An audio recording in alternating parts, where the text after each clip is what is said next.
Hello, I'm Freddie Jacquin, I'm a hypnotherapist, and today I'm going to answer the question that's often asked: what is the difference between magnetic fingers and the finger lock? Now, magnetic fingers is a way of getting to understand that your client, the person you're going to try and hypnotise, is focusing and using their attention.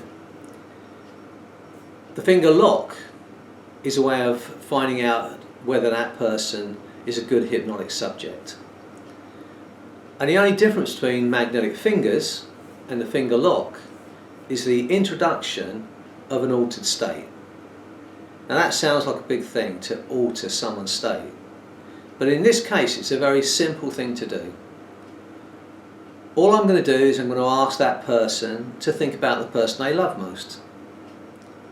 I'm going to ask them to think about that person, see that face, feel that love.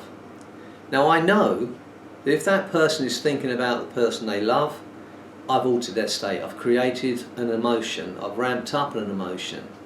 Now in that moment I'm going to give a suggestion, and in this case with the finger lock, the suggestion is going to be that your fingers are sticking tightly together, your hands are locked together, they're glued, they're bolted together, they're tied together, in whichever way you want to paint or make an imaginary understanding of those hands being locked.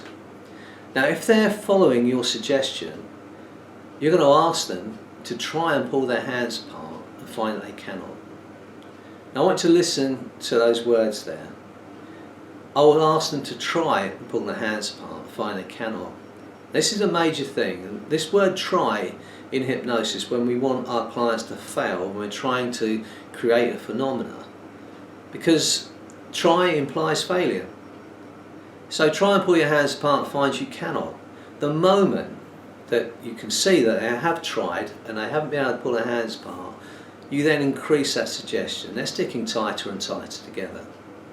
Now this is a great way of selecting the best hypnotic subjects if you're a stage performer, a street performer. In the therapy room, I use this finger lock, this hand lock, as a way of demonstrating the power of the mind and the power of imagination. And it also gives me an opportunity very early on in a therapy session to give a suggestion. And the suggestion is that they are going to get the result they want from the session, they are going to feel great, and when their hands come unstuck, they'll be ready for the next suggestion. So never underestimate the power of the magnetic fingers or the finger lock. I hope that's helped, and I hope that's answered your question.